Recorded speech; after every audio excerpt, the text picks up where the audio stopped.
मोदी जी, आपको news 18 network को ये एक्सक्लूसिव इंटरव्यू देने का बहुत बहुत धन्यवाद। आपने अपने पनिशिंग शेड्यूल से हमारे लिए समय निकाला। इस इंटरव्यू को हम थोड़ा अलग तरीके से करेंगे, कुछ बिग पिक्चर क्वेश्चंस पूछेंगे। शुरुआत में हमारे संग हमारे दो कलीग्स जुड़े हुए हैं, एक महाराष्ट्र के एंकर हैं, दूसरे हमारे कर्नाटका के एडिटर हैं। ये दो स्टेट्स अहम हैं इस चुनाव में, तो हमने सोचा कि थोड़े सवाल वो भी आपसे करेंगे। शुरू करते हैं। पहला सवाल। सबसे पहले तो आपको और आपके सभी दर्शकों को मेरा नमस्कार। और मुझे अच्छा लगा कि आपने अपने साथ कर्नाटका और महाराष्ट्र को भी जोड़ दिया है, तो एक प्रकार से आपने मेरी मदद की है, वरना तीनों को अलग अलग इंटरव्यू देता तो शायद मुझे और ज़्यादा। हम लोग साउथ में थे, बिहार गए और भी महाराष्ट्र में भी थे, तो हर जगह ये देखा गया है कि चाहे विपक्ष से बात करें, चाहे आपके उम्मीदवारों से बात करें, लोग कहते हैं कि जब मोदी जी यहाँ आएंगे तो सब कुछ बदल जाएगा। अभी कुछ नहीं कह सकते, मोदी जी आएंगे तो हो सकता है स्वीप हो जाए, हो सकता है सीट निकल जाए। तो क्या 2024 के इस चुनाव को हम नरेंद्र मोदी पर एक रेफरेंडम की तरह देख सकते हैं, जनमत संग्रह की तरह देख सकते हैं? अब ये तो सारा खेल मीडिया के लोगों का होता है, किस समय किस प्रकार से एनालिसिस करना। लेकिन मैं इतना कहूँगा कि मैं कोई चुनाव के समय काम करने वाली सरकार नहीं चलाता हूँ। आप मेरा 10 साल का रिकॉर्ड देखेंगे तो एवरेज फ्राइडे, सैटरडे, संडे मैं हिंदुस्तान के किसी न किसी कोने में गया हूँ, जनता के बीच में रहा हूँ, और इसलिए मेरा जाना निरंतर चलता रहता है। और चुनाव में मैं मानता हूँ कि लोकतंत्र का उत्सव ऐसा है कि सभी राजनीतिक दलों का कर्तव्य है कि ज़्यादा से ज़्यादा लोगों के बीच जाएं, जाकर के एक प्रकार से प्रशिक्षण का काम होना चाहिए, संवाद होना चाहिए, विचार विमर्श होना चाहिए। तो मैं एक राजनीतिक क्षेत्र के कार्यकर्ता के नाते चुनाव या न हो, मैं इसे अपना कर्तव्य मानता हूँ और इसलिए मैं जाता हूँ। जहाँ तक ये 2 फेज का सवाल है, मैंने ऐसा जन समर्थन बहुत कम चुनावों में देखा है जो मैं इस बार देख रहा हूँ। एक प्रकार से चुनाव जनता जनार्दन लड़ रही है, सुशासन के लिए लड़ रही है, अपने सपनों को साकार करने के लिए लड़ रही है। ऐसा मुझे लगता है, शायद मैं तो शायद एक निमित्त हूँ। इस बार मेरा जरा ज़्यादा उत्साह है लोगों के बीच जाने का, और पहले के तुलना में शायद मैं ज़्यादा बार जाना भी चाहता हूँ, इसलिए कि जो जनता जनार्दन इतने उमंग और उत्साह के साथ इतनी बड़ी जिम्मेदारी उठा ली हो, तो उस जनता जनार्दन को जाकर के उनको प्रणाम करना, नमन करना, उनका आशीर्वाद लेना, ये मुझे अपना कर्तव्य लगता है। और मैं देखता था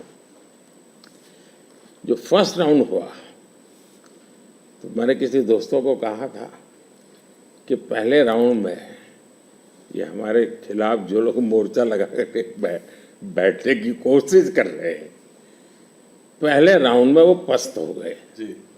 और कल मैंने देखा दूसरे राउंड में ये ध्वस्त हो चुके हैं। यानी पहले लोगों ने पस्त कर दिया, अब ध्वस्त कर दिया। मोदी जी, जब कैंपेन की आपने शुरुआत की थी तो बड़े हाई नोट पे ये कैंपेन की शुरुआत हुई थी। आपने कहा, आपने अपने सरकार के पूरे काम का परिचय दिया, आपने डेवलपमेंट एजेंडा को लेकर आगे बढ़े, इकोनॉमी पर आपने जो है बहुत प्रकाश डाला और इसके ऊपर बहुत काम हुआ भी है। अभी इधर उधर 1-2 चरण के बाद आते आते आपने जो है राजस्थान में एक रैली में एक कांग्रेस के मैनिफेस्टो पर एक डायरेक्ट अटैक किया। आपने ये तक कहा कि इनका एक स्कीम है जिससे कि ये वेल्थ डिस्ट्रीब्यूट करना चाहते हैं, ये पता लगाना चाहते हैं किसके पास कितनी जमा पूंजी है, किसके पास कितना पैसा है, किसके पास कितना सोना है, सिल्वर है, चांदी है, और उसको वो मुसलमानों में और घुसपैठियों में बांट देना चाहते हैं। क्या ये थ्रेट इतना रियल है? क्या आपको ऐसा दिखता है? मुझे लगता है कि शायद आपकी टीम ने मेरा पूरा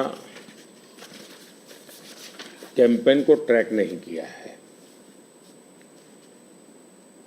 या शायद विकास की बहुत सी बातें ऐसी होती हैं जिसको शायद टीआरपी के हिसाब से बैठता नहीं होगा।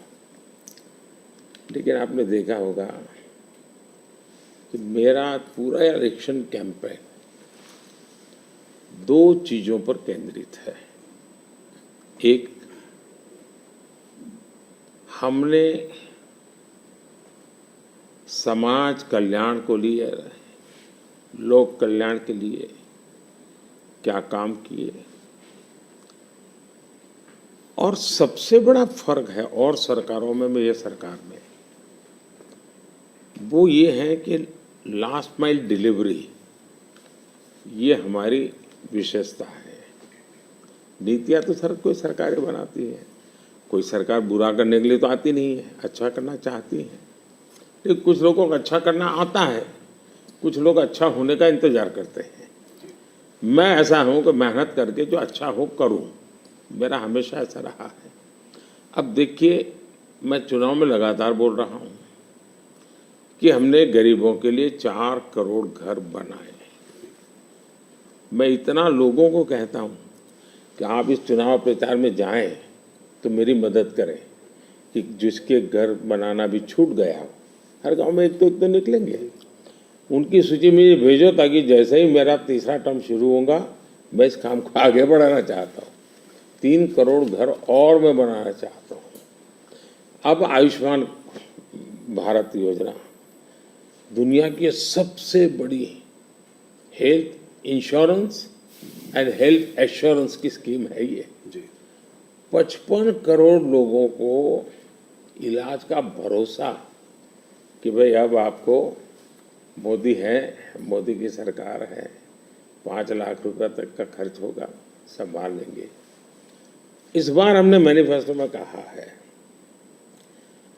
कि किसी भी वर्ग का, किसी भी समाज का, किसी भी बैकग्राउंड का व्यक्ति क्यों न हो, जिस भी परिवार में 70 से ऊपर की आयु के जो भी व्यक्ति होंगे, पुरुष स्त्री सब, उन सबको हम ये 5 लाख रुपए तक मुफ्त इलाज की सुविधा देंगे। इस बार हमने मैनिफेस्टो में ये भी कहा है कि जो आशा वर्कर हैं, आंगनवाड़ी वर्कर हैं, उनको हम इसका बेनिफिट देंगे।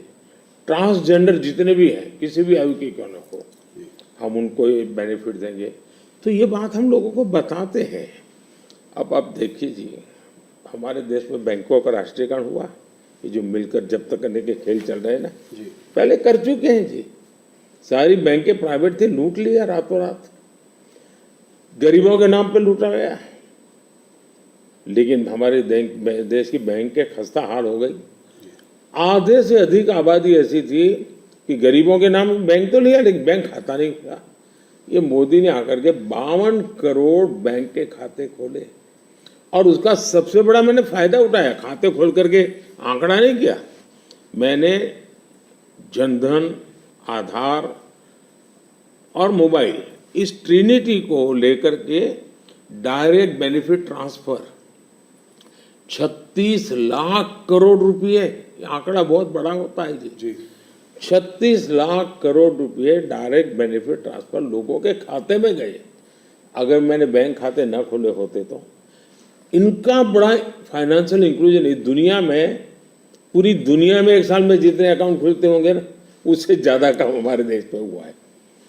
जल जीवन मिशन हमारे देश में जी 3-4% घरों में भी घर में नल से जल आता था, वो भी ज्यादातर अर्बन लोकेलिटी में। आज 14 करोड़ ग्रामीण परिवारों को नल से जल पहुंचा है। अब ये सारे काम है, 25 करोड़ लोग गरीबी से बाहर ऐसे ही नहीं आए जी। हमने उनको इतना सशक्त बनाया, और मेरी स्ट्रेटेजी यही है कि हम गरीब को इतनी ताकत दें कि गरीब खुद गरीबी को परास्त करे। और जब गरीब अपने मेहनत से गरीबी को परास्त करता है ना, उसके बाद उसको गरीबी में वापस नहीं जाना, ये संकल्प बन जाता है, और वो देश की शक्ति बन जाता है। आज हमें फायदा है, 25 करोड़ लोग गरीबी से बाहर आए, बहुत बड़ा अचीवमेंट है जी, दुनिया इसकी तारीफ कर रही है जी। जी ग्लोबल और ये एक मॉडल बनेगा, जी ये जो डेवलपिंग कंट्रीज है उनके लिए मॉडल बनेगा जी। अब देखिए 2014 के पहले क्या हाल था।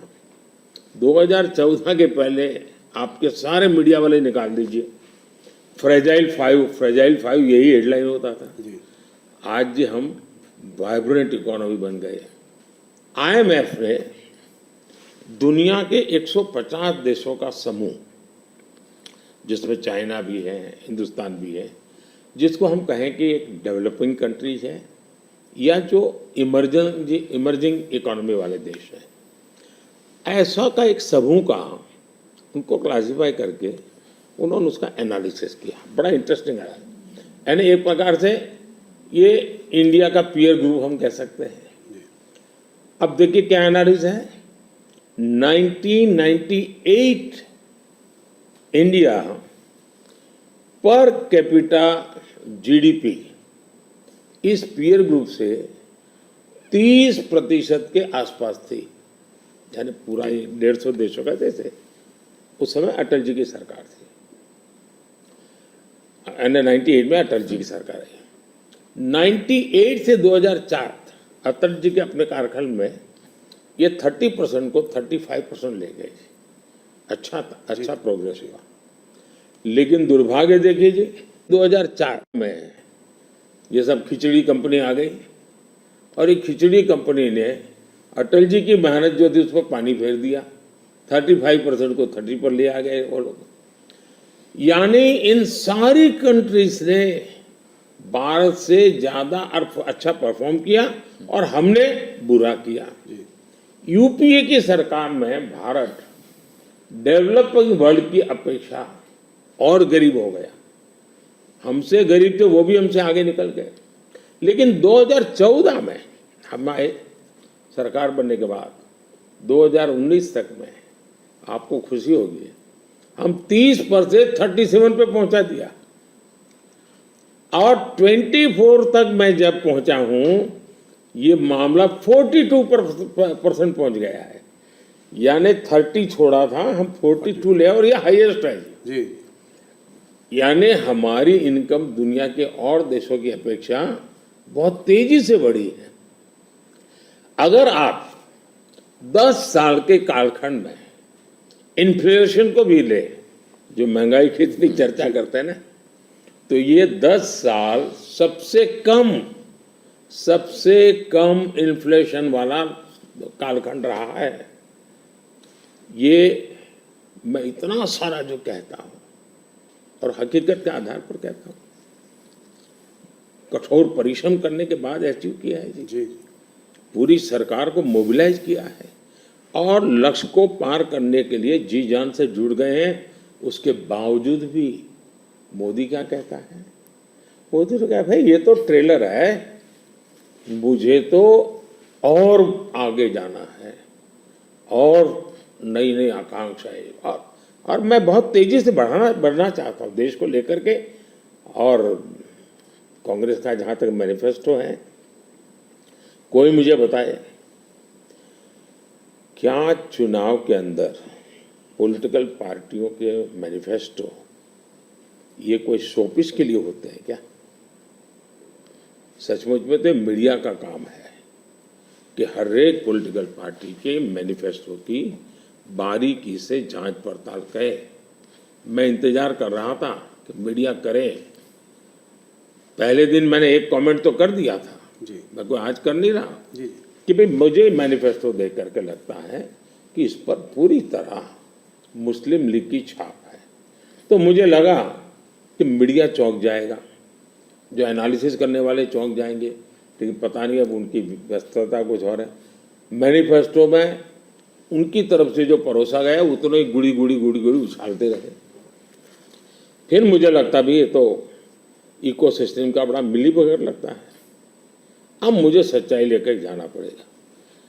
मैंने काफी 10 दिन इंतजार किया कि देश इस मैनिफेस्टो में जो बुराइयां हैं उसको कोई न कोई, क्योंकि निष्पक्ष तरीके से आता है तो अच्छा है। आखिरकार मुझे मजबूरन ये सच्चाइयां लेकर के आनी पड़ी। अब देखिए साहब, और उनके एक महाशय ने अमेरिका में इंटरव्यू दे दिया, जी, इनहेरिटेंस टैक्स। तो इनहेरिटेंस टैक्स की बात ले आए, 55% टैक्स आपकी प्रॉपर्टी। अब मैं विकास और विरासत की बात कर रहा हूँ, ये विरासत को लूटने की बात करते हैं। तो मैं और वेल्थ रिडिस्ट्रीब्यूशन की बात करते हैं, और उनके आज तक का इतिहास है, वो करेंगे क्या? तो फिर मेरी जिम्मेवारी, मेरी रिस्पॉन्सिबिलिटी है कि मैं देशवासियों को बताऊं कि भाई ये इस दिशा में ले जा रहे हैं। अब आप तय कीजिए, जाना न जाना जनता जनार्दन का हक है, लेकिन मेरा दायित्व बनता है कि तथ्य के आधार पर, तर्क के आधार पर, उनकी हकीकतों के आधार पर मुझे बताना चाहिए, वो मैं बता रहा हूँ। सैम पिट्रोडा जी ने जो है इनहेरिटेंस टैक्स की बात की, जो हम लोगों की जमा पूंजी है, जब हम अपने लोग पूरा बचाते हैं अपने फैमिली के लिए, जब हम उसको अपने आने वाली जनरेशन को देंगे तो उस पर भी टैक्स लगेगा, और ये टैक्स बहुत बड़ा टैक्स हो सकता है। तो क्या आप कहेंगे कि बीजेपी अगर आएगी तो इस टैक्स को कभी नहीं लागू करेगी? भारतीय जनता पार्टी क्या करेगी, हमारे मैनिफेस्टो में साफ हमने लिख करके लाए हुए। अब उन्होंने कहीं सगुफा छोड़ दिया तो मैं भी वो झंडा लेके घूमूंगा, ये सवाल आपके मन में कैसे आ जाता है? भारतीय जनता पार्टी की विचारधारा साफ है जी। हम अपनी विचारधारा के आधार पर कार्यक्रमों को लेकर के, मैनिफेस्टो को लेकर के देश के सामने जाते हैं। कृपा करके ऐसे महाशयों के विचारों को हम पर मत थोपिए भाई। मोदी जी, राहुल गांधी ने एक बात और कही है, वो कहते हैं कि जब वो सरकार अगर उनकी आएगी तो वो एक नेशनल एक्सरे कराएंगे। इसी से जुड़ा सवाल है, इसीलिए मैं पूछना चाह रहा हूँ, एक नेशनल एक्सरे कराएंगे। बात सिर्फ कास्ट सेंसस की नहीं है जो कि वो करते आए हैं, उस पर भी मैं आपका मत जानना चाहूँगा, मगर बात वो कहते हैं इससे आगे है। बात कास्ट की नहीं, बात जस्टिस की है, और वो कहते हैं कि हम जो है एक सोशियो इकोनॉमिक सर्वे लाएंगे, एक इंस्टीट्यूशनल सर्वे लाएंगे, और उसमें देखेंगे कि किसके पास किस जाति और किस उस वर्ग के पास क्या है, कितना धन है, कितनी इंस्टीट्यूशंस में भागीदारी है, और उसके बेसिस पर हम इस पूरे सिस्टम को रीडिस्ट्रीब्यूट करेंगे। इसको आप कैसे देखते हैं? सबसे पहले तो इस देश में जो लोग अपने आप को राजनीति के एक्सपर्ट मानते हैं,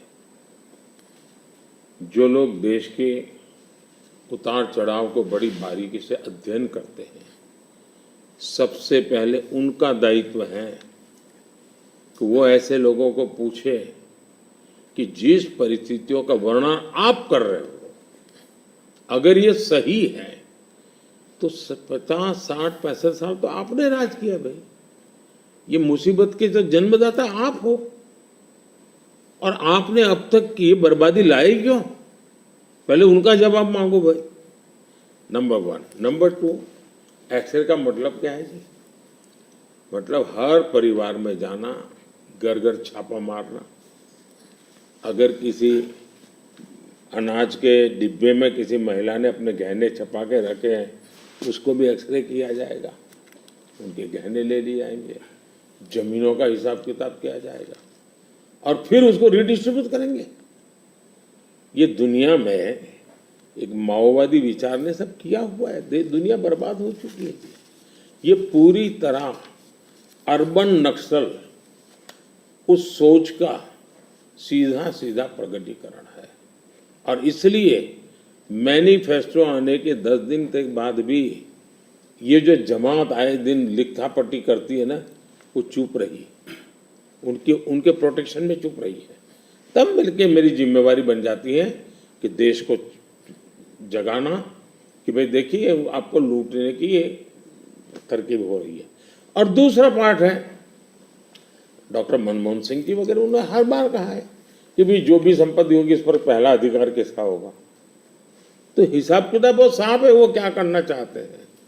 आपने ये सवाल भी उठाया है। 2006 का एक वीडियो जो वायरल हो रहा है, जिसमें मनमोहन सिंह जी ने कहा है कि गरीब मुसलमानों का पहला अधिकार रिसोर्सेज पर है, ये उन्होंने साफ कहा है। आपने उसको मैनिफेस्टो में भी ये बात पॉइंट आउट की है कि ओबीसी रिजर्वेशन का जो है पार्ट लेकर वो मुसलमानों को दे देना चाहेंगे, और 2004 से 2014 के बीच में उन्होंने 4-5 बार ऐसा करने की कोशिश की भी है। अरे भाई, ये तो बड़ा इंटरेस्टिंग सवाल आपने पूछा है, जरा मेरा जवाब लंबा हो जाएगा, लेकिन देश के लिए मुझे बताना पड़ेगा। बताइए। आप कांग्रेस का इतिहास देख लीजिए, 90 के दशक से ये मांग उठी है देश में। समाज का एक बहुत बड़ा तबका है जिसको लगता था कि हमारे लिए कुछ होना चाहिए, उसके लिए आंदोलन हुए हैं। 90 से पहले कांग्रेस ने पूरी तरह इस बात को खारिज कर दिया, उसका विरोध किया, उसको दबाने की कोशिश की है। यानी 90 के पहले का उनका दशक है। फिर उनको जितनी भी कमीशन बने, जितनी कमेटियां बनाई, उसके भी रिपोर्ट्स ओबीसी के विचार के पक्ष में आने लगे।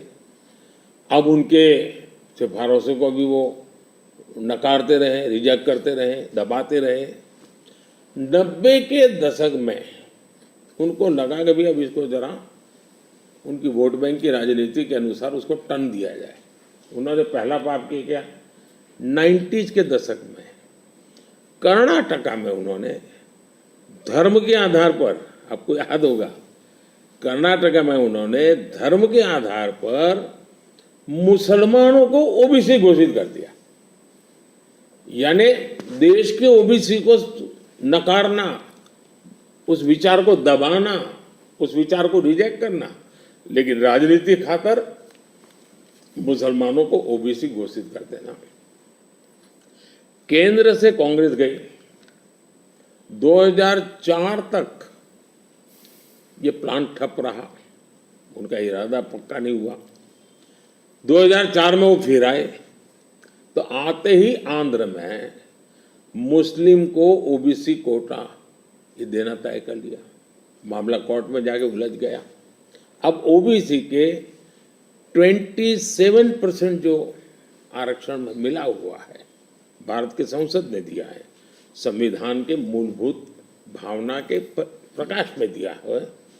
27% शहद लगाने की उन्होंने तैयारी कर दी, डाका डालने की कोशिश की। 2006 में नेशनल डेवलपमेंट काउंसिल की मीटिंग हुई थी, एनडीसी की। मनमोहन जी के बयान पर बहुत बड़ा हंगामा हो गया। 2 साल कांग्रेस पूरी चुप रही। 2009 के घोषणा पत्र में फिर से इसका जिक्र किया। 2011 में कैबिनेट नोट है इसका, 2011 के कैबिनेट नोट में ओबीसी के 27% हिस्सा डाका डाल करके उसमें से मुसलमानों को दे देना उन्होंने तय किया जी। 2012 यूपी चुनाव में भी उन्होंने इसकी एक असफल कोशिश की, फायदा नहीं हुआ। 2012 आंध्र हाई कोर्ट ने इसको रिजेक्ट कर दिया, रद्द कर दिया, कानूनी जजमेंट आ गया। एससी में गए, सुप्रीम कोर्ट में गए, वहां भी उनको कोई रिलीफ नहीं मिला। 2014 के घोषणा पत्र में भी धर्म के आधार पर आरक्षण की बात कही है, जबकि हिंदुस्तान का संविधान जब बना तब तो कोई आरएसएस वाले, बीजेपी वाले संविधान सभा में नहीं थे। बाबा साहब आम्बेडकर जैसे लोग बैठे थे, पंडित नेहरू जैसे बैठे थे, सरदार वल्लभ भाई बैठे थे, देश के कई महापुरुष बैठे थे।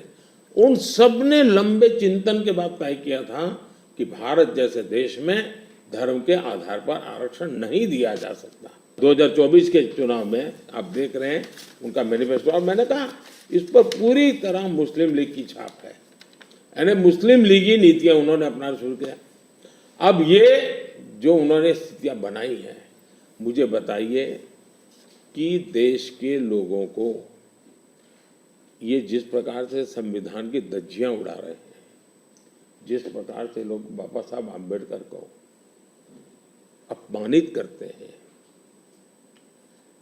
एससी एसटी के आरक्षण पर भी खतरा, तलवार लटका देते हैं, ओबीसी का तो जीना मुश्किल कर देंगे।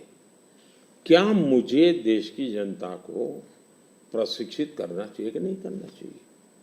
मैं सभी जो भी विद्वान लोग हैं, जो कलम के धनी हैं, जो निष्पक्ष हैं, उनका ये दायित्व बनता है कि ऐसे समय देश को वो एजुकेट करें, सही चीजें बताएं।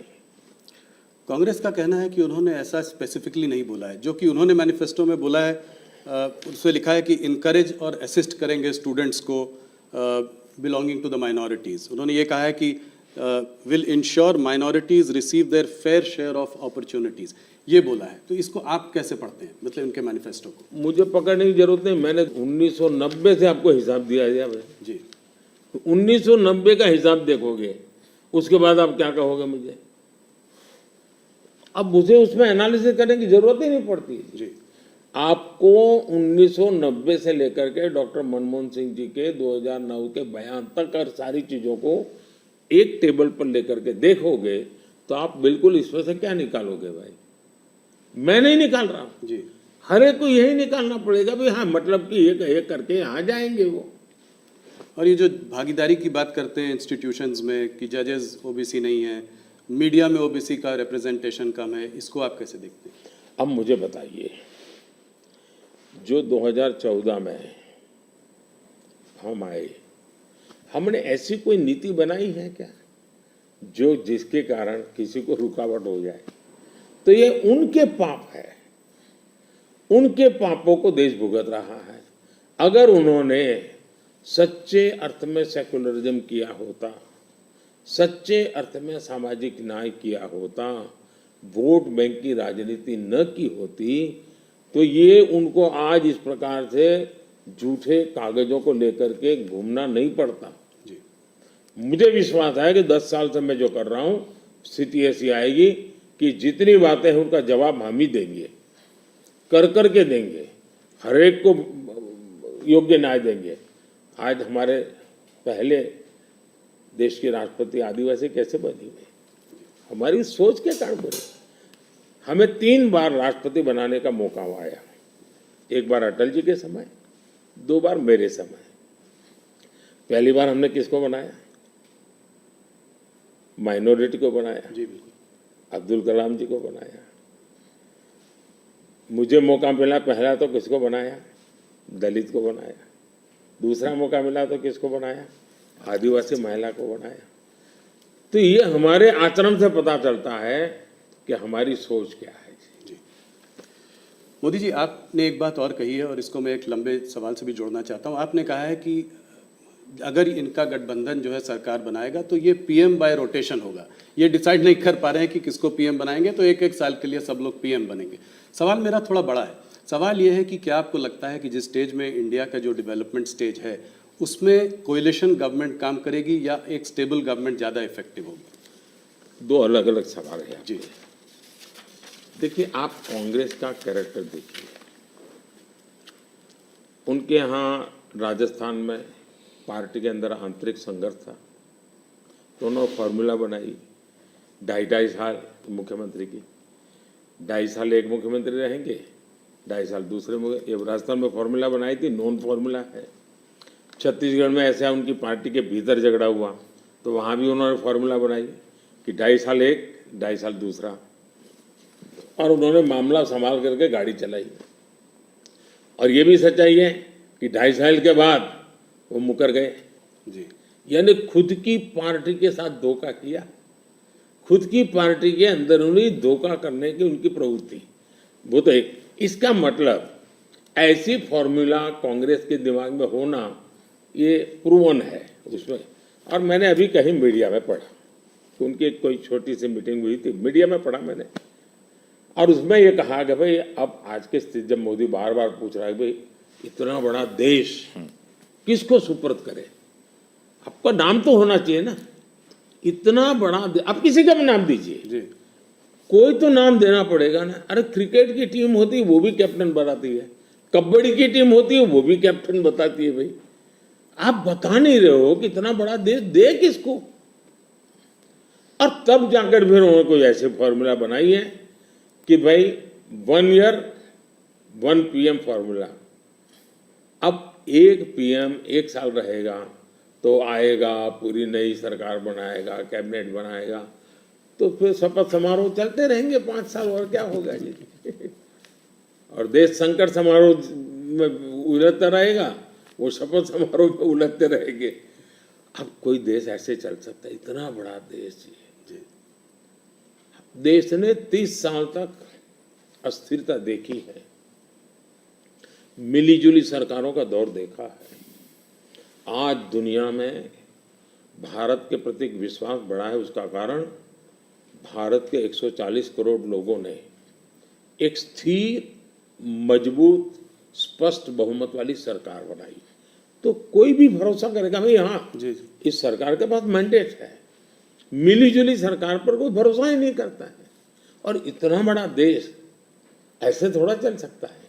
लेकिन आज देश की राजनीति ऐसी है कि कोई एक पार्टी कितने ही बहुमत से क्यों न जीते, उसने रीजनल एस्पिरेशंस को ऑनर करना ही होगा। और इसलिए हमें पूर्ण बहुमत मिला, फिर भी हम सरकार एनडीए की बनाते हैं, एनडीए के साथियों को लेकर के बनाते, क्योंकि एक पार्टी को पूर्ण बहुमत मिलने के बाद भी देश के राजनीतिक उज्जवल भविष्य के लिए, देश के लोगों के एस्पिरेशंस के लिए, रीजनल एस्पिरेशंस को उतना ही रिस्पेक्ट देना चाहिए, उतना ही हिस्सा देना चाहिए। और ये कैरेक्टर एनडीए ने डेवलप किया है, भारतीय जनता पार्टी ने करके दिखाया है। आपने रीजनल एस्पिरेशंस की बात की तो उसकी बात हम लोग करेंगे। एक सवाल और जिससे पहले कि उस पर आते हैं, ऑपोजिशन की सारी पार्टीज, राहुल गांधी, कांग्रेस, सब ये कहते हैं कि मोदी जी ये जो है मैच फिक्सिंग कर रहे हैं इस चुनाव पर। उन्होंने कहा है कि ईडी, सीबीआई और ईवीएम के बिना आप चुनाव नहीं जीत सकते। क्या कहेंगे आप? ईवीएम का जवाब तो देश की सुप्रीम कोर्ट ने दे दिया है।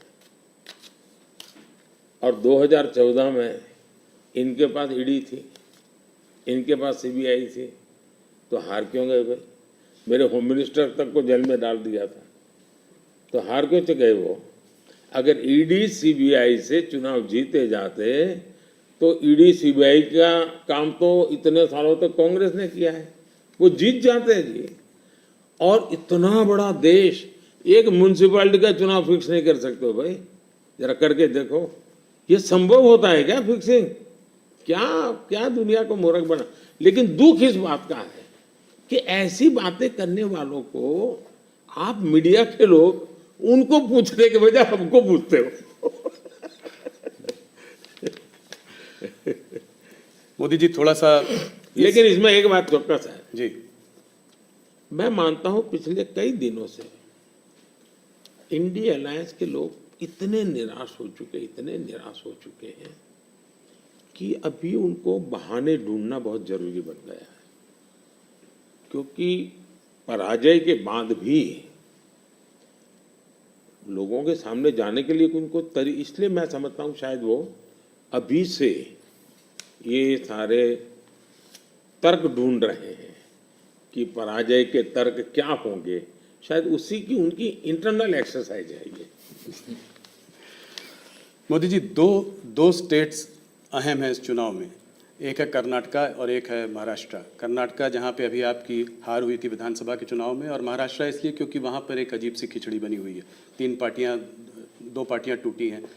मेरे दो साथी मेरे साथ हैं। सबसे पहले शुरुआत करते हैं कर्नाटका से। तो हरिप्रसाद जी जो हमारे वहाँ के एडिटर हैं वो आपसे कुछ सवाल पूछना चाहते हैं। हरिप्रसाद जी स्वागत है आपका। ಕರ್ನಾಟಕದಲ್ಲಿ ನೇಹಾ ಹಿರೇಮಠ್ ಮರ್ಡರ್ ಕೇಸ್ ಬಹಳ ಚರ್ಚೆ ಆಗ್ತಾ ಇದೆ. Neha killed inside the campus by Fayaz. Even JP Nadda ji rushed to her house. आप क्या सोच रहे हैं, ये अभी ये फोकस शिफ्ट हो रहा है क्या? कर्नाटक का चुनाव का फोकस ऐसे इश्यूज को शिफ्ट हो रहा है?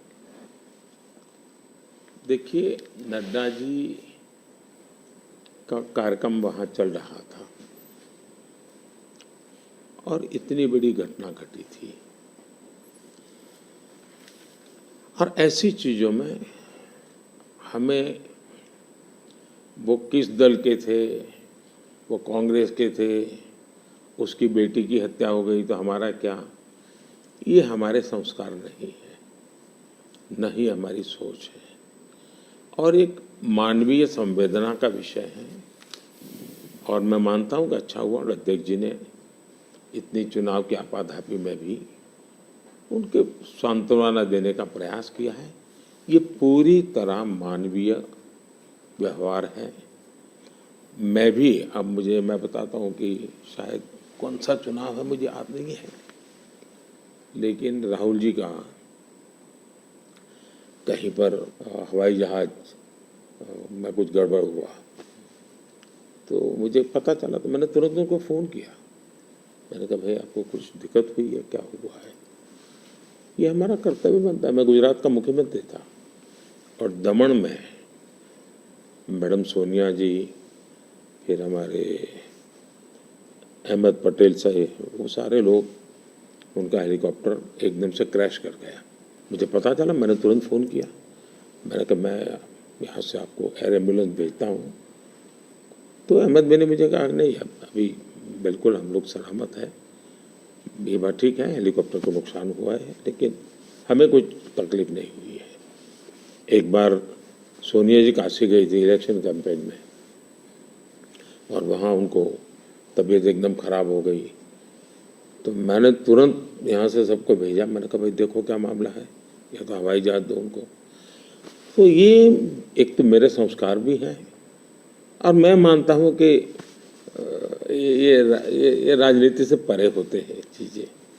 तो मेरे लिए किसी भी परिवार में आपत्ति आ जाए, ये हमारा राजनीति से ऊपर उठ करके ही व्यवहार होना चाहिए जी। Regarding the guarantee schemes, in Karnataka, Congress promised 5 guarantees, and they, after coming to power, they delivered that one. They, as per their promise, they are delivering that one. Now, whereas in BJP is more, in the last election, you lost there, only 66 seats you were able to win there, BJP able to win there. Now again, Yediyurappa जी का leadership और उसका बेटा का leadership में ज़्यादा focus हो रहा है। इसका वजह से थोड़ा सा बीजेपी के अंदर भी कुछ लोग नाराज भी है उधर। वो एक्चुअली आपका मन में कर्नाटक में अभी बीजेपी कितना सीट जीत सकते हैं, क्या है? नंबर 1, यस, कर्नाटका की जनता पश्चाताप कर रही है कि हमने इतनी बड़ी गलती कर दी, इनको बिठा दिया। तो जन समर्थन हमारा कम नहीं हुआ है, जन समर्थन हमारा बढ़ा है। लेकिन इन्होंने इतने ही कम समय में सीएम कौन, अभी भी वो बात सेटल नहीं हुई है। शपथ हुआ है सीएम का लेकिन सेटल नहीं हुआ है। अपने आप को सीएम मानने वाले लोग बहुत है उसमें।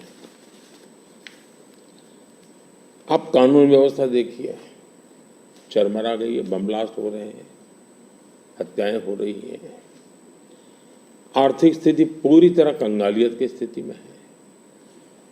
वादे तो बड़े बड़े कर दिए उन्होंने और फिर टैग लगाए, ऐसा होगा तो ये मिलेगा, वैसा होगा तो नहीं मिलेगा। मतलब आप जनता के साथ धोखा भी कर रहे हो।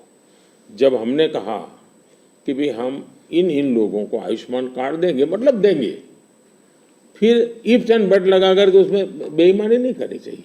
अभी जब हमने कहा कि हम 70 साल से ऊपर के किसी भी वर्ग के व्यक्ति होंगे, इनको आयुष्मान कार्ड देंगे, मतलब देंगे। आप में ये हिम्मत होनी चाहिए। उन्होंने किसानों की जो योजना थी वो रद्द कर दी, किसान सम्मान निधि। कोई कारण नहीं है इस प्रकार से करने का। अब आप कोई सोच सकता है, जब बेंगलुरु दुनिया में हमारा बहुत बड़ा देश की इज्जत बढ़ाने में बेंगलुरु का बहुत बड़ा रोल है।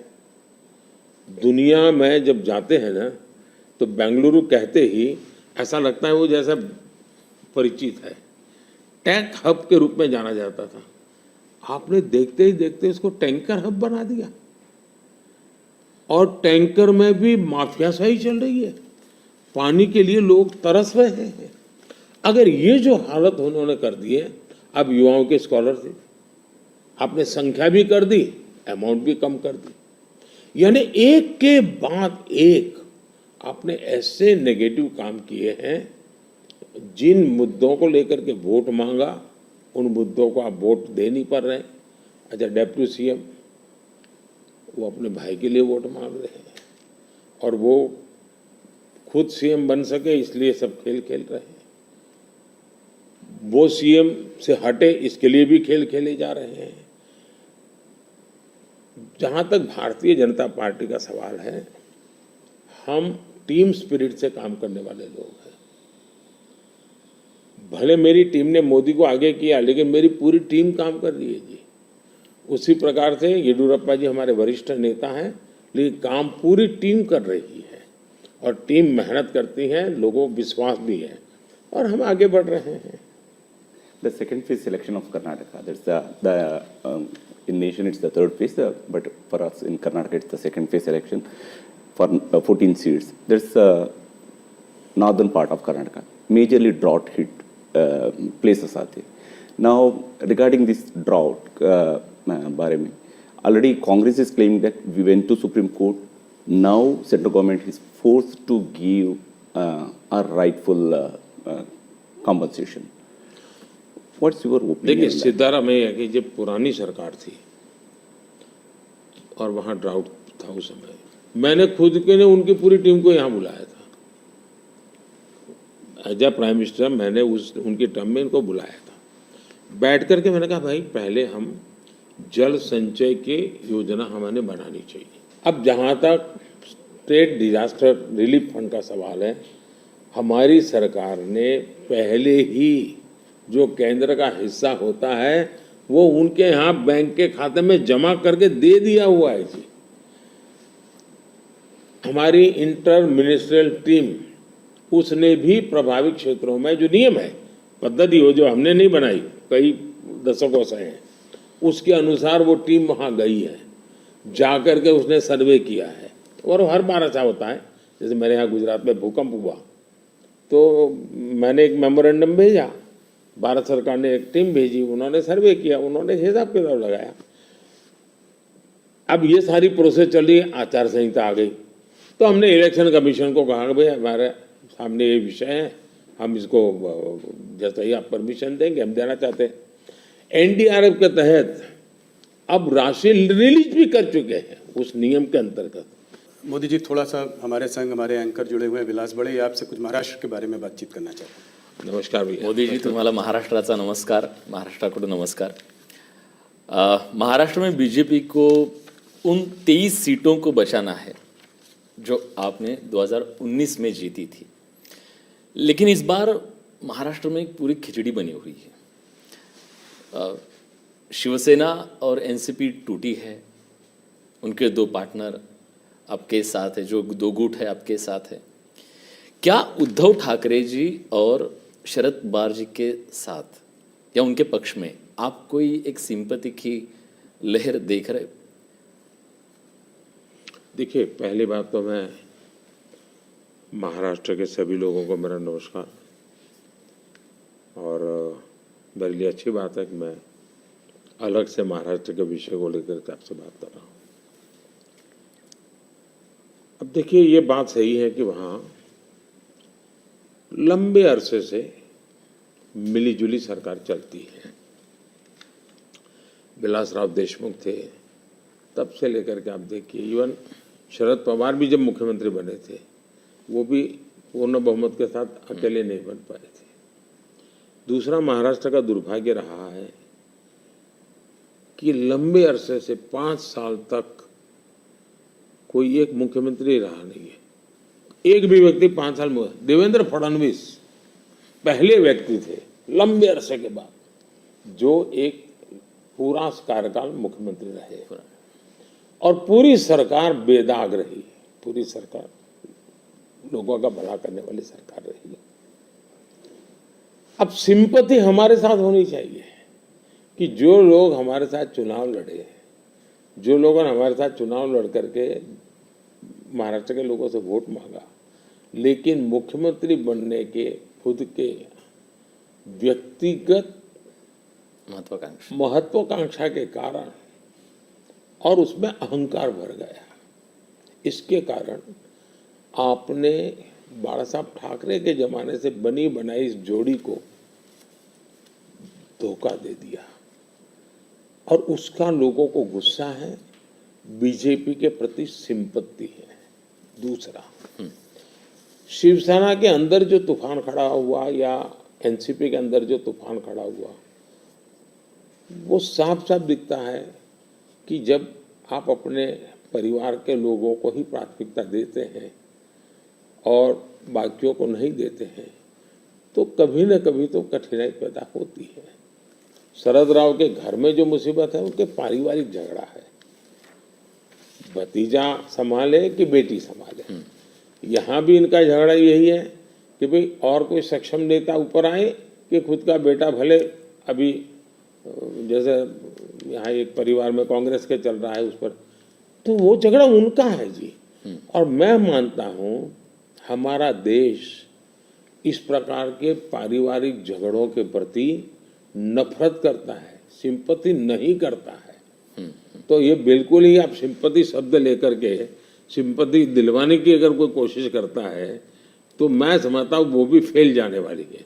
लोग नफरत करते हैं, लोग ऐसी चीजों को स्वीकार नहीं कर सकते कि भाई ये तुम्हारे घर के झगड़े, तुम घर में निपटो ना, महाराष्ट्र को क्यों बर्बाद कर रहे हो। तो गुस्सा है। दूसरी बात है, जहां तक आज शिंदे जी के नेतृत्व में जो सरकार चल रही है, भारतीय जनता पार्टी का ज्यादा सीटें होने के बाद मैंने त्याग किया। त्याग महाराष्ट्र की भलाई के लिए किया है। कुछ लोगों को लगता था कि हम सीएम बनना चाहते हैं, नहीं, पर हम सीएम बन सकते नहीं बने। महाराष्ट्र की जनता को हमने कन्विंस किया है कि हम महाराष्ट्र के लिए जीते हैं, हमारे लिए नहीं जीते हैं। और इस चुनाव में ये सिंपैथी हमारे पक्ष में है कि इतना बड़ा दल, एक मुख्यमंत्री, सफल रहा हुआ मुख्यमंत्री, वो आज डिप्टी सीएम बन करके भी एक प्रकार से खुद के सम्मान को छोड़ करके आज भारतीय जनता पार्टी सिर्फ और सिर्फ महाराष्ट्र के उज्जवल भविष्य के लिए। और मैं मानता हूं हमारे देश में बंगाल बर्बाद हो गया, कोलकाता एक इकोनॉमी को ड्राइव करता था, लेकिन वहाँ इस प्रकार की उठापटक की राजनीति ने बर्बाद कर दिया। बिहार और उत्तर प्रदेश अस्थिरता की राजनीति ने तबाह करके रख दिए थे। महाराष्ट्र को इस हालत में जाने नहीं देना चाहिए। मुंबई देश की आर्थिक राजधानी है, हमें देश हित में भी महाराष्ट्र में मजबूती के साथ आगे बढ़ना चाहिए। और ये बात हम महाराष्ट्र की जनता को समझा रहे हैं, उनको कन्वे कर रहे हैं, और महाराष्ट्र की जनता बहुत पॉजिटिव रिस्पॉन्स दे रही है जी। ओके, महाराष्ट्र में बीजेपी, शिवसेना और एनसीपी की महायुति बनी है, लेकिन इस चुनाव में आखिरी समय तक सीटों की खींचातान बहुत चल रही है। अभी तक टिकट का वितरण भी बहुत जगह पे नहीं हुआ है। ये महायुति पर एक बड़ा सवाल नहीं है खड़ा करता? मुझे लगता है ये जो पहले दो वाक्य बोले ना, उसके सिवाय बाकी सब जो बता रहे वो उन लोगों का प्रॉब्लम है। वहाँ सीटें तय नहीं हो पा रही हैं, वहाँ निर्णय नहीं हो पा रहा है, वहाँ पैरेलल चुनाव लड़े जा रहे हैं। इस बाजू तो ऐसा ही नहीं, बीच बाजू तो चल पड़े हैं लोग, मिलजुल करके सीटें तय कर करके चल पड़े हैं जी, और वेल इन एडवांस कर दिया है। शिवसेना, बीजेपी और एनसीपी, ये तीनों ने इसको कर लिया है। सामने जो नकली पार्टियों का मेला मिलाप है वहां नहीं हो पा रहा है जी, उल्टा है। कितनी सीटें देखते हैं आप महाराष्ट्र में? पिछली बार 41 आई थी, इसलिए पूछ रहा हूँ ये सवाल। हम बहुत ताकत के साथ आगे बढ़ रहे हैं, वोट भी बढ़ेगा, सीट भी बढ़ेगी। सर, 2017 में आप ही की सरकार ने शरद पवार जी को पद्म विभूषण दिया था, जो देश का सेकेंड हाईएस्ट सिविलियन ऑनर है। लेकिन पिछले मंगलवार को शरद पवार जी ने एक कह दिया, मराठी में ते मराठीत असं म्हणाले की मोदी जी देशाचे नवे पुतीन आहे, आप नए पुतीन बन रहे हैं। आप इस कमेंट को कैसे देखते हैं? मैं उनका आदर करता हूं, आज भी करता हूं। हाँ। और मैं मानता हूं सार्वजनिक जीवन में लंबे अरसे तक जिन जिन लोगों ने काम किया है वो हमारे साथ रहे न रहे, हमारे विरोध में रहे, वो अलग बात है। इसका मतलब ये हुआ कि जिसके अंदर वो पुतिन को देखते हैं उसकी सरकार से अवार्ड लेकर के वो गर्व कर रहे हैं। ये तो बहुत बड़ा कॉन्ट्राडिक्शन है भाई। लेकिन वो गर्व कर रहे हैं। जहां तक मेरी पार्टी की सोच और व्यक्तिगत रूप से मेरी सोच। अब देखिए, हमने भारत रत्न दिया तो किसको दिया? प्रणब मुखर्जी, नरसिम्हा राव, चौधरी चरण सिंह जी, कर्पूरी ठाकुर, और इस देश में किसी ने क्वेश्चन नहीं किया कि मोदी जी अब इनको क्यों भारत रत्न दे रहे हैं। सबको लगता हाँ यार ये ड्यू था, डिजर्व था।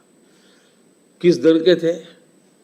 हमारे खिलाफ ढेर सारी बातें उन्होंने बताई हुई ऐसे लोग हैं, लेकिन निर्णय उसके आधार पर नहीं होता है।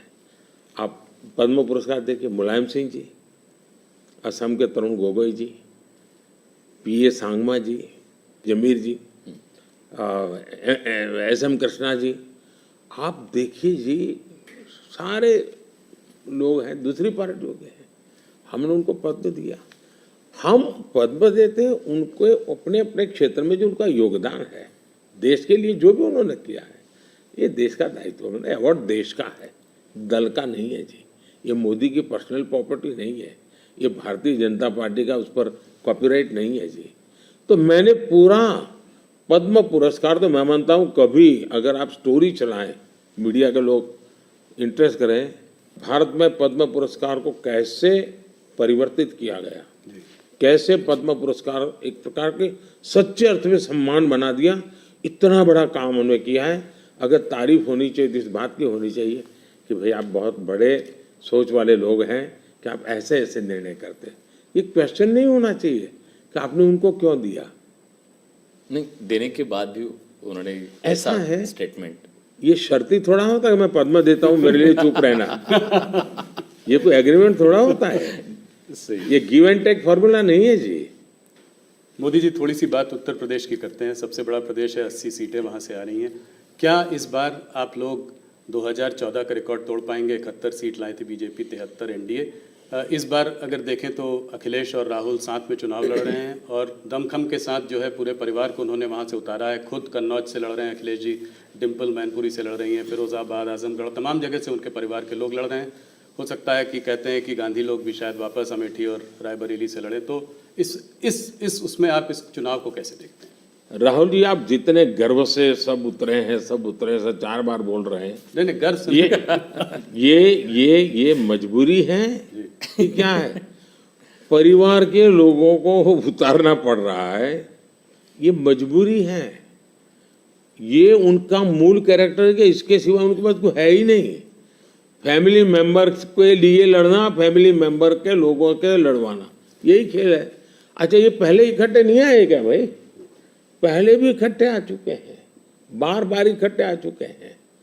लेकिन उत्तर प्रदेश की जनता को अपना भविष्य क्या है उसकी समझ पूरी है, और इसलिए मैंने पार्लियामेंट में कहा था कि आज उत्तर प्रदेश की और देश का हाल ऐसा है कि बड़े बड़े नेता लोकसभा के मैदान से भाग रहे हैं, राज्यसभा का रास्ता खोज रहे हैं, और हुआ वैसा ही है।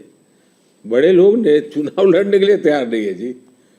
लेकिन हम एक जिम्मेवारी के साथ काम चल रहे हैं, सबको साथ लेकर के चल रहे हैं, और मुझे पक्का विश्वास है कि अब शायद कुछ बचेगा नहीं उनका, कुछ नहीं बचेगा। 2014 से बेहतर परफॉर्मेंस होगी, उनका कुछ बचेगा ही नहीं जी।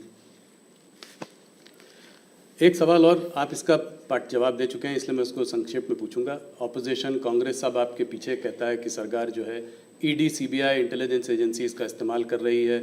आपने कहा है कि ईडी इंडिपेंडेंट है।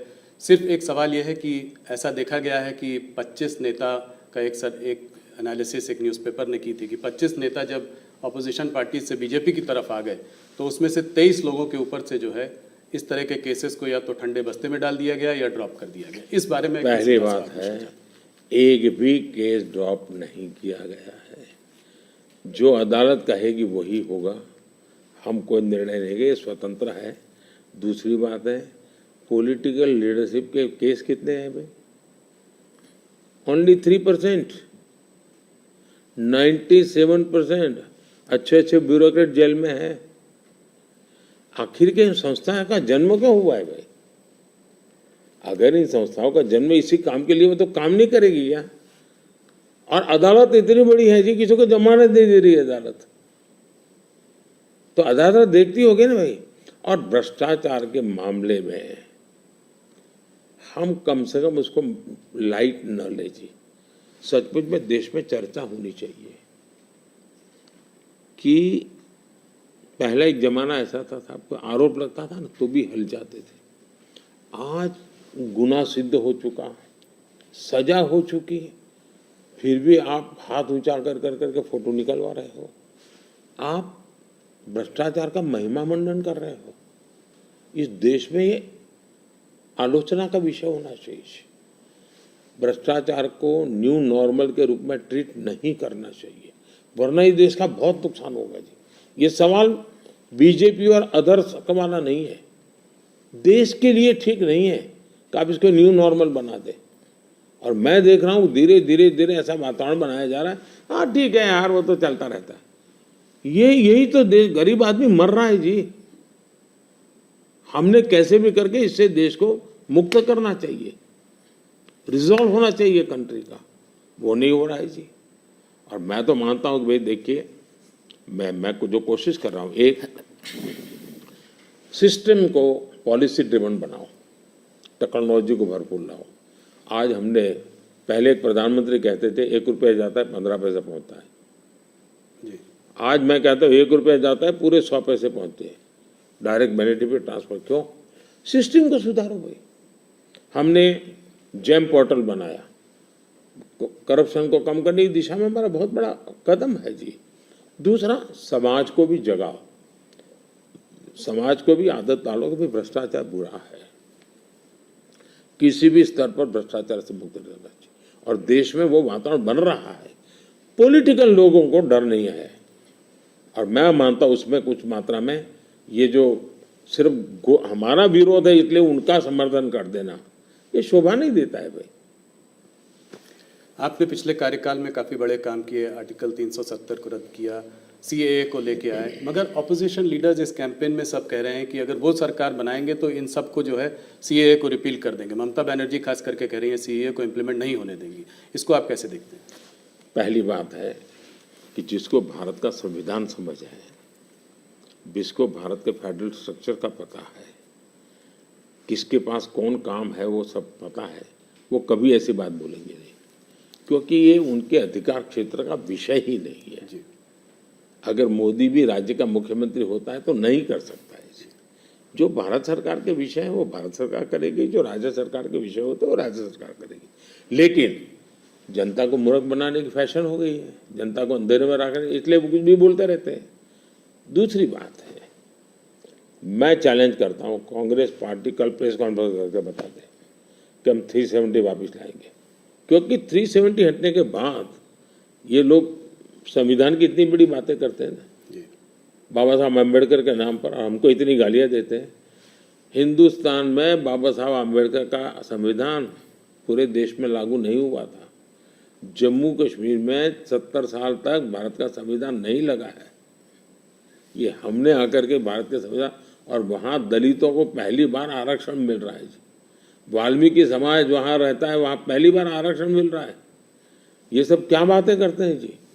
और उनकी हिम्मत है क्या? वो प्रेस कॉन्फ्रेंस करके बोले कि हम 370 फिर से वापस लाएंगे। हिम्मत है तो कोई भी दल हिम्मत है तो आ जाए मैदान में। मोदी जी, बंगाल की तरफ चलते हैं। वेस्ट बंगाल में जो है इस बार चुनाव काफ़ी जोरों में लड़ाई हो रही है। पिछली बार जब आप 2019 में 18 सीट लाए थे 42 में, तो लोग चकित रह गए थे, लोगों को उम्मीद नहीं थी कि आप 18 सीट लाएंगे। इस बार आपके एक नेता ने कहा है कि 36 सीट आ सकती है। राजनाथ जी ने मुझसे इंटरव्यू में कहा था कि 36 सीट आ सकती है। कैसे देख रहे हैं इस वक्त माहौल को? देखिए, जहाँ तक लोगों का चकित वाला जो आप कह रहे हैं ना, उनका प्रॉब्लम यह है कि मुझे 10 साल हो गए, अभी भी वो मानने को तैयार नहीं कि देश की जनता ने मोदी नाम के किसी व्यक्ति को प्रधानमंत्री बनाया। तो ऐसी एक जमात है जो देश के मैंडेट को स्वीकार करने को तैयार नहीं है जी। अब हकीकत है भाई कि देश की जनता हमको समर्थन दे रही है। आपने हिसाब लगाया था नहीं होगा नहीं होगा, वो तो आपकी गलती थी जी। लोग, हमारे तो लोगों के साथ संपर्क है। मैं मालदा में था, मैंने जी हैरान था कितना बड़ा जबरदस्त वहां माहौल था जी। अब जनता जनार्दन का विश्वास बन रहा है कि देश में एक स्थिर मजबूत सरकार है। बंगाल में भी उसका परिणाम अच्छे मिले। और टीएमसी के शासन में महिलाओं पर जो अत्याचार हो रहे हैं, संदेश खाली की जो घटना है, पूरे देश को हिला दिया है जी। और उसका गुस्सा निकलना ही निकलना है मतदान में। आखिर जनता के पास तो मताधिकार है, उससे से अपना गुस्सा निकालेंगे, तो गुस्सा निकलना है, बहुत स्वाभाविक है। आपने देखा होगा नोटों के ढेर, क्या कभी आपके टीवी वालों ने इतने सारे नोटों के ढेर कभी पकड़े गए देखा था? पिछले कुछ सालों में आप लगातार 50 करोड़ के ढेर, 300 करोड़ के ढेर, 250 करोड़ के ढेर, 200 करोड़ के ढेर, देश चौंक गया है जी। आप कितना इसको दबाने की कोशिश करो, लेकिन देश के दिल दिमाग में स्थिर हो चुका है कि लूटने वाले लोग हैं। तो इस बार जीत और बड़ी होगी। बिल्कुल क्लीन स्वीप कर रहे हैं। उड़ीसा को कैसे देखते हैं? उड़ीसा में आपने जो है बीजेडी का साथ छोड़ा। भारतीय जनता पार्टी वहां अलग रही है। बीजेडी ने मुद्दों के आधार पर समर्थन केंद्र में हमारा समर्थन किया था, मुद्दों के आधार पर जी। और ऐसे बहुत से दल हैं जो मुद्दों के आधार पर हमें समर्थन देते रहे हैं।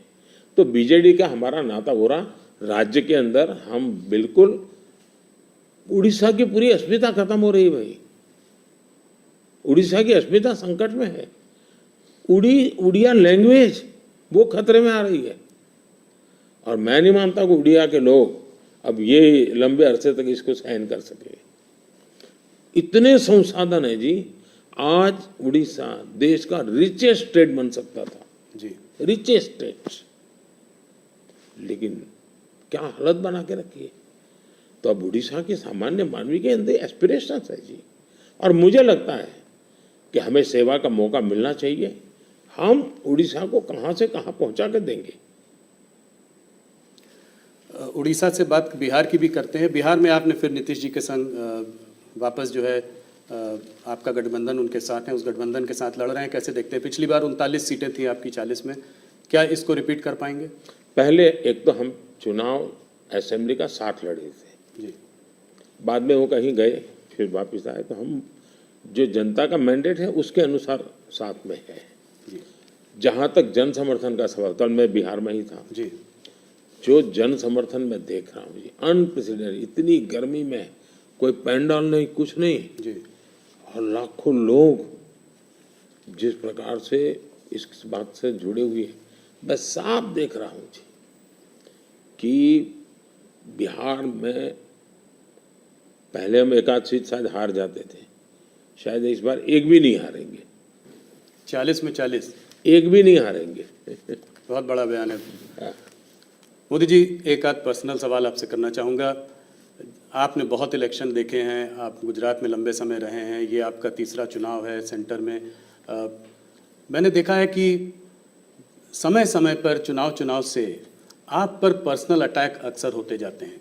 कहीं पे कभी बोला जाता है मोदी को गोली मार दो, कभी बोला जाता है सर फोड़ दो। अभी हाल फिलहाल में राहुल गांधी ने भी आप पर आपको कुछ ऐसे शब्द बोले हैं जो कि पर्सनल अटैक के तौर पर उनको भी देखा जा सकता है। ये ऐसा मोदी के साथ क्यों होता है? मोदी के साथ क्यों हो रहा है इसका जवाब तो मेरे पास नहीं है, लेकिन ये सवाल मोदी को क्यों पूछना चाहिए? ये सवाल इस देश में चर्चा का होना चाहिए कि सार्वजनिक जीवन में आखिर मोदी का गुनाह क्या है? वो पीएम बना वही गुनाह है ना। मतलब आप जो भी गाली देते हैं प्रधानमंत्री को दे रहे हैं। अब प्रधानमंत्री को इस प्रकार से सर फोड़ देंगे या कभी मेरी माँ को गाली देना, कभी ये।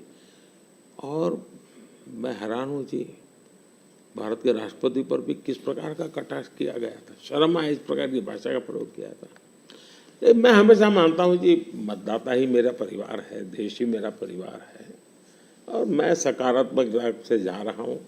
लेकिन जो ऐसा कर रहे हैं उस पर तो मैं आप लोगों पर छोड़ता हूँ, देशवासियों पर छोड़ता हूँ कि इन लोगों की तरफ कैसे देखना चाहिए। मोदी जी, अगर एक सवाल मैं ये समझना चाहूँ कि ये जो तीसरा टर्म होगा आपका, वो पहले दूसरे से अलग कैसे होगा?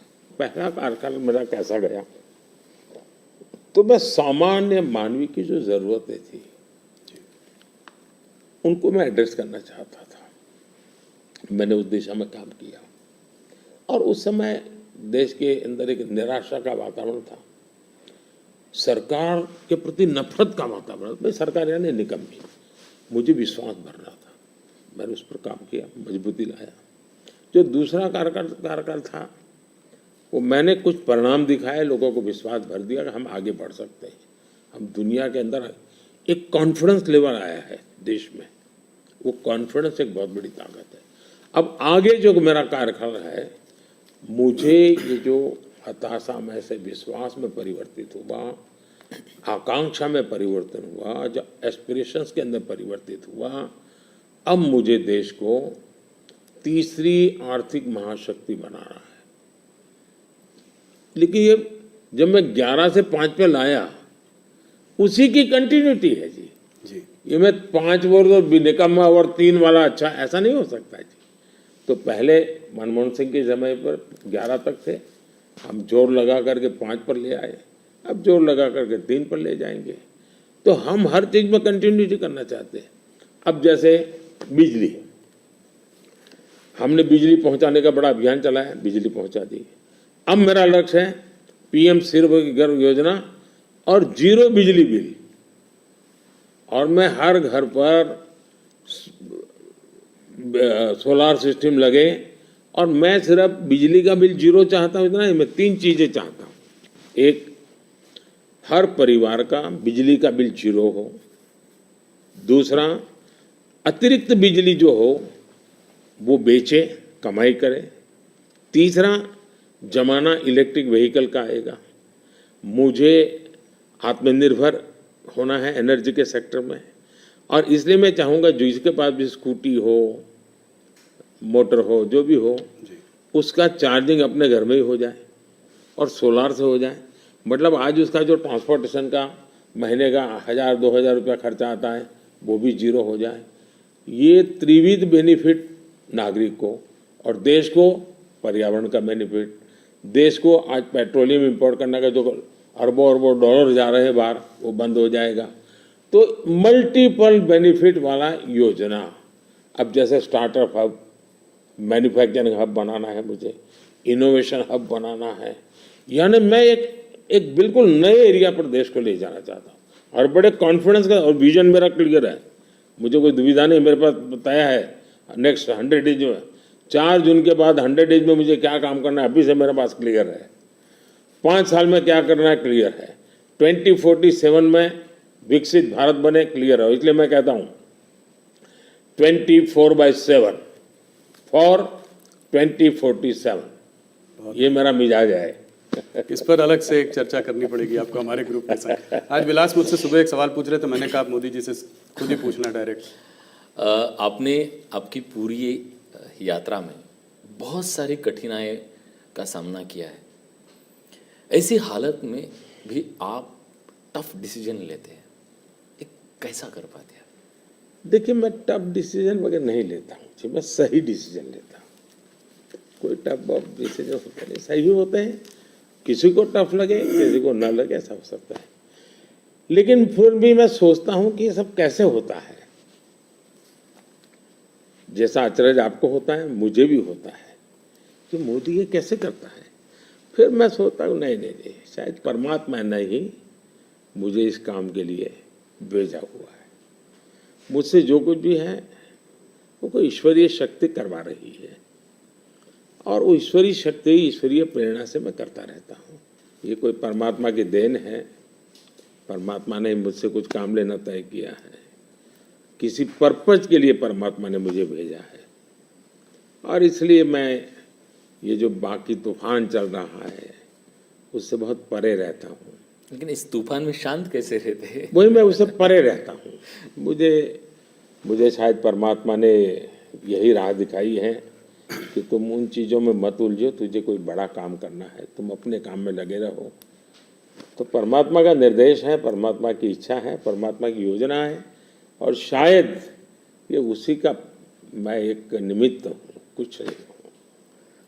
इसी से जुड़ा सवाल था कि आपको हम लोग देखते हैं, हमको आपका शेड्यूल मिलता है, आप इतना ट्रैवल कर रहे हैं, दिन में 5, 4, 6 रैली, वो भी कोई इस प्रदेश में तो कोई दूर दूसरे प्रदेश में। तो इस सब में आप फिट कैसे रहते हैं? कौन सी ऐसी शक्ति है जो आपको ये दृढ़ संकल्प दे रही है आगे बढ़ने का? पहली बात तो मैंने कहा ना कि ये मैं नहीं कर रहा हूँ, ये ईश्वर ने तय किया हुआ है। ईश्वर ने मुझे शायद इसी काम के लिए भेजा है, क्योंकि मैं जिस परिवार में पैदा हुआ हूँ, मेरी माँ ने कुछ पढ़ी लिखी नहीं थी, उसे स्कूल नहीं देखा था, मेरा कोई पॉलिटिकल बैकग्राउंड नहीं है, और इतना बड़ा देश, इतना काम ईश्वर नहीं करेगा तो कौन करेगा। और मेरे लिए दो ईश्वर हैं, एक जिसको हम देख नहीं पाते हैं, और दूसरे वो जो जनता जनार्दन है। मैं जनता जनार्दन को भी ईश्वर का ही रूप मानता हूँ, और दूसरा परमात्मा के प्रति मेरी अपार श्रद्धा है। शायद परमात्मा ने मुझे इस काम के लिए भेजा है, जनता जनार्दन ने आशीर्वाद दिया है, शक्ति दी है। जहाँ तक मैं काम क्यों कर पाता हूँ, मैं मेरे लिए जीता नहीं हूँ, न मैं मेरे लिए जन्मा हूँ। तो मेरे मन में हमेशा रहता है कि मुझे जितना समय मिला है उसका पल पल मैं देश के काम आऊं। जहां तक मैं दौड़ता मेरा लगता है लोकतंत्र एक बहुत बड़ा उत्सव है, फेस्टिवल है जी। ये जनता जनार्दन के दर्शन करने का अवसर है जी। हमें मौका लेना चाहिए, जितना जनता जनार्दन के दर्शन कर सकते करना चाहिए। लोकतंत्र का एक उत्सव है जिसमें संवाद होना चाहिए जितना ज़्यादा। तो मैं इसको एक, जैसे हम घर में कोई बड़ी पूजा करते हैं ना, कैसे इन्वॉल्व होते हैं, मेरे लिए पूजा का समय है। मेरे 140 करोड़ देवता, उनकी मैं पूजा कर रहा हूँ, उस भाव से मैं चलता हूँ, लगा रहता हूँ उनमें, वो खप जाता हूँ और थकता नहीं हूँ, भगवान को देख के आता हूँ। मोदी जी बहुत बहुत धन्यवाद आपका, आपने अपने समय इतना समय निकाला। आपके नारे की तरह इस बार हमारा भी एक नारा है, अगली बार सिर्फ न्यूज़ 18 पर आर पार। बहुत बहुत धन्यवाद, आपने हम लोगों को समय दिया। चलिए